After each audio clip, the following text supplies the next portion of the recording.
Welcome to Chennai city garden.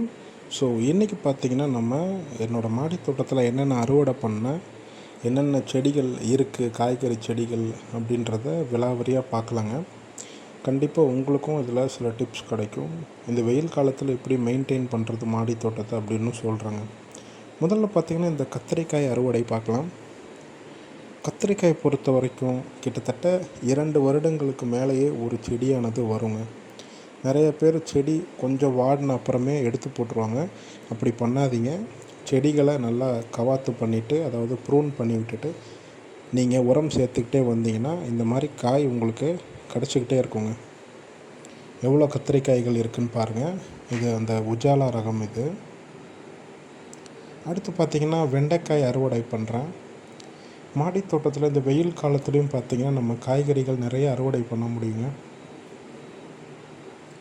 ஆர்கானிக்காக இந்த மாதிரி நம்ம மாடி தோட்டம் அமைக்கும் பொழுது உணவை பொறுத்த வரைக்கும் நமக்கு உண்மையிலே ஒரு நிம்மதியான ஒரு உணவானது நமக்கு கிடைக்குங்க. எந்த மருந்தும் தெளிக்காமல் வீட்டில் செய்யப்பட்ட அந்த ஆர்கானிக் உரம் இருக்குது இல்லைங்களா, கம்போஸ்ட் இருக்கு இல்லையா, அதை வச்சு நம்ம பார்த்திங்கன்னா நல்ல சத்தான காய்கறிகளை எடுக்கலாம். வெண்டைக்காயை பொறுத்த வரைக்கும் நான் பலவிதமான ரகங்கள் பயன்படுத்தியிருக்கேன். முக்கியமாக சிகப்பு ரகமும் இந்த பச்சை ரகமும், அதுலேயே நிறைய வெரைட்டிஸ் இருக்குதுங்க. யானை தந்தம் வெண்டைக்காயின்னு இருக்குது, நீல வெண்டைக்காய் நல்லா நீளமாக வளரும், குட்டை வெண்டைக்காய் இருக்குது, கஸ்தூரி வெண்டை, இந்த மாதிரி பல ரகங்கள் இருக்குது. நீங்கள் ஒரு சீசனுக்குமே ஒன்று ட்ரை பண்ணலாம். நான் என்ன பண்ணுவேன்னா, எனக்கு எது அதிகமாக அறுவடை கொடுக்குது, அதாவது ஒரு செடியில் நிறைய காய் கொடுக்குது அப்படின்றத பொறுத்து தான் நான் இந்த ரகங்கள் சூஸ் பண்ணுறேன். சிகப்பு வெண்டைக்காயும் எனக்கு நிறைய கிடைக்கிதுங்க. இன்னொன்று பல கிளை வெண்டை அப்படின்னு இருக்குது. அதாவது ஒரு இடத்துல 4-5 வெண்டைக்காய் இருக்க மாதிரி ஒரு செட்டப்போடு அந்த செடியானது வளரும். அதுவும் நான் ட்ரை பண்ணியிருந்தேன். எனக்கு வெயிலுக்கு ஒழுங்காக வரலை.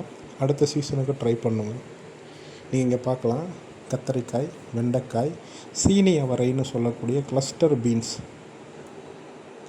நீங்கள் பார்க்கலாம். மூணுமே ஓரளவுக்கு தேவையான அளவு கிடச்சிருக்கு. இது ஒரு நாளோட அறுவடைங்க. இந்த மாதிரி நான் பல செடிகளை பல முறை அறுவடை பண்ணியிருக்கேன். வெண்டைக்காயை பொறுத்த வரைக்கும் பார்த்திங்கன்னா கொஞ்சம் செடிகள் நிறைய அறுவடை கொடுத்த அப்புறம் இந்த மாதிரி இலைகள் எல்லாம் சுருக்கமாக இருக்குங்க. பாருங்கள், கிட்டத்தட்ட ஒரு ஸ்டார் ஷேப்பில் இருக்குது இல்லையா. முதல்ல எடுத்தோன்னே பார்த்திங்கன்னா செடிகளில் பெரிய பெரிய கிளையே வரும்.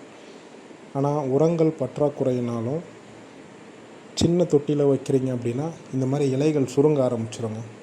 இல்லை செடிகள் ரொம்ப நாளாக காய்க்குது அப்படின்னா போக போக இந்த மாதிரி இலைகள் சுருங்க ஆரம்பிச்சிடும். இதுக்கு தேவையான உரங்கள்லாம் பார்த்திங்கன்னா வீட்டில் செய்யக்கூடிய கம்போஸ்ட்டே போதுமானதுங்க. அடுத்து இங்கே பாருங்கள், சீனி அவரை. நான் இந்த ஒரு செடியை பற்றியும் விரைவில் தனித்தனியாக வீடியோ போடுறேங்க. எனக்கு உண்மையிலே பார்த்திங்கன்னா மாடி தோட்டம் வச்சுருக்கவங்க பல பேர் இதை ஒரு ஹாபியாக பண்ணாலுமே வீட்டில் பார்த்திங்கன்னா காய்கறிகளானது சத்தானதாக இயற்கையான முறையில் நம்ம கண் முன்னாடியே வளர்ந்த காய்கறிகளாக இருக்கும் பொழுது ரொம்பவே நமக்கு மகிழ்ச்சியாக இருக்கும். அந்த விதத்தில் மாடி தோட்டம் வச்சுருக்க ஒருத்தவங்களுமே அவங்க வீட்டில் சத்தான உணவை சாப்பிட்றீங்க அப்படின்றத மனதில் வச்சுக்கோங்க. இது வரைக்கும் மாடி தோட்டம் ஆரம்பிக்கலை அப்படின்னாலும் தயவுசெய்து ஒரு 5-6 பேக்லையாவது வாங்கி வைக்க ஆரம்பிங்க. நீங்கள் பார்க்கலாம், இந்த சீனி அவரை நான் எடுக்கிறேன். இந்த சீனி அவரைலாம் பார்த்திங்கன்னா ரொம்பவே சத்தானதுங்க. கிட்னி ப்ராப்ளம்க்கெலாம் இந்த சீனி அவரை ரொம்பவே நல்லது. இது நீங்கள் கொதிக்க வச்சு குடித்தாலே அவ்வளோ நல்லதுங்க. தண்ணியில் போட்டு இந்த சீனி அவரையை கொதிக்க வச்சு குடித்தாலே அவ்வளோ நல்லதுங்க. மீண்டும் வெண்டைக்காயை காமிச்சிட்ருக்கிறது காரணம், நிறையா செடிகள் என்ற மாடி தோட்டத்தில் நான் வச்சுருக்கேன். வெண்டைக்காயானது நல்லா தண்ணி பார்த்திங்கன்னா இந்த வெயில் காலத்துக்கு வேர் பகுதிகளில் கண்டிப்பாக ஊற்றி ஆகணுங்க. இன்னொரு விஷயம், உங்கள் செடிகளுக்கு மூடாக்கானது நீங்கள் கொடுத்துட்டே வாங்க. மூடாக்கு போட்டிங்கன்னா ஓரளவுக்கு நீர் சீக்கிரம் உறிஞ்சப்படாது. இந்த வெயில்னால் தேவையான நீரானது இருந்துக்கிட்டே இருக்கும்.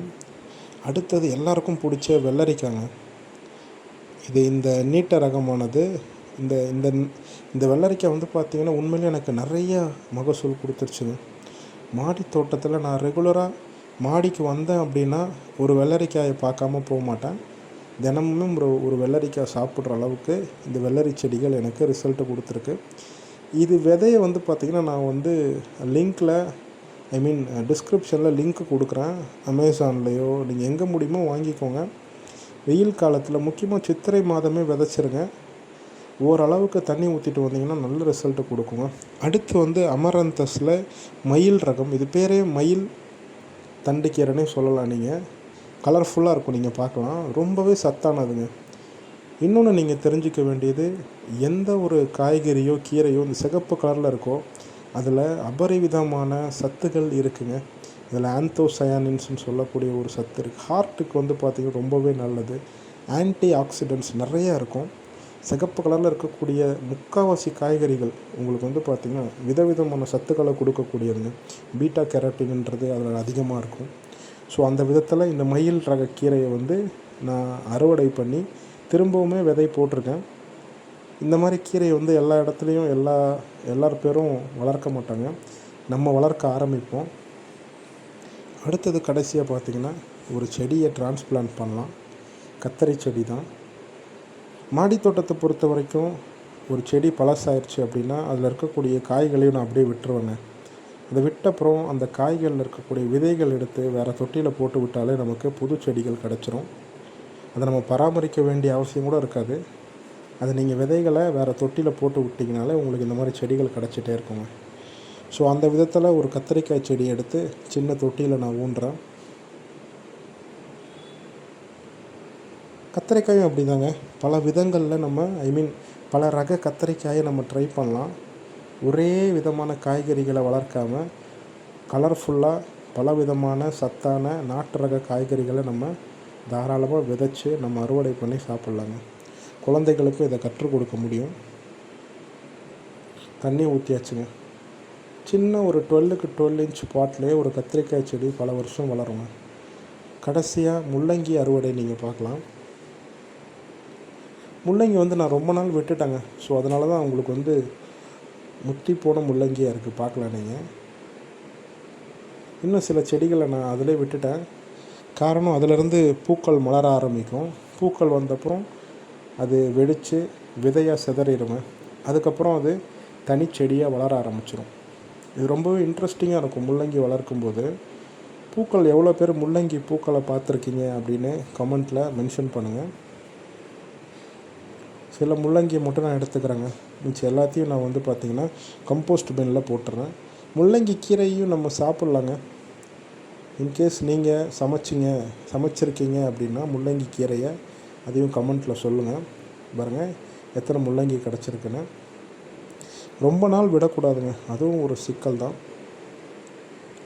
ஸோ இந்த விதத்தில் நமக்கு தேவையான காய்கறிகளை எப்போவுமே அறுவடை பண்ணிக்கிட்டே இருக்கலாம். கரெக்டான ரகங்களை சூஸ் பண்ணுங்கள். ப்ளஸ் இந்த மாதிரி பார்த்திங்கன்னா ஒரு 4 செடிகள் நான் எப்போவுமே சொல்லுவேன். கத்தரிக்காய், மிளகாய், வெண்டைக்காய், தக்காளி, இந்த 4 செடிகள் எப்போவுமே மாடி தோட்டத்தில் எல்லா சீசனுக்குமே போடலாம். இந்த வெயில் காலம் மே மாதத்தை மட்டும் நம்ம தவிர்த்துடலாங்க. மிச்சம் எல்லா மாதத்துலேயும் எல்லா விதமான இந்த இந்த 4 வகையான ரகங்களில் எல்லா விதமான ரகங்களையும் நம்ம செடிகளாக நட்டு வளர்க்கலாம். நல்ல ரிசல்ட்டு கொடுக்கும். உரங்கள்னு பார்த்திங்கன்னா ஸ்பெசிஃபிக்காக இதுதான் அதுதான் கிடையாது. மண்புழு உரமாக இருக்கட்டும், இல்லைன்னா கடலை புண்ணாக்கு, வேப்பம் புண்ணாக்கு, இந்த மாதிரி புண்ணாக்கு வகைகளை சேர்க்கலாம். இல்லையா நம்ம வீட்டிலே இருக்கக்கூடிய கம்போஸ்ட் உரம் தாராளமாக அதை சேர்க்கலாங்க. வீட்டில் எல்லாருமே கம்போஸ்ட் பண்ணுறதுக்கு ஆரம்பிங்க. இது வரைக்கும் பண்ணாதவங்க நம்ம சேனலில் பல வீடியோஸ் போட்டிருக்கோம் கம்போஸ்ட் பண்ணுறதை பற்றி.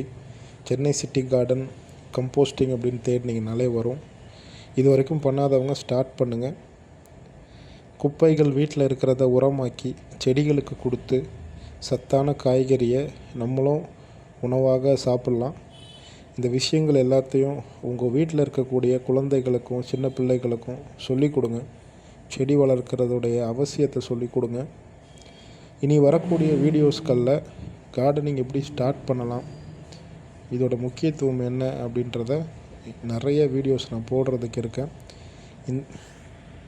இந்த வீடியோ பிடிச்சிருக்கு அப்படின்னா ஒரு லைக் போடுங்க, ஷேர் பண்ணுங்கள், நம்ம சேனலுக்கு சப்ஸ்கிரைப் பண்ணாதவங்க சப்ஸ்கிரைப் பண்ணுங்கள்.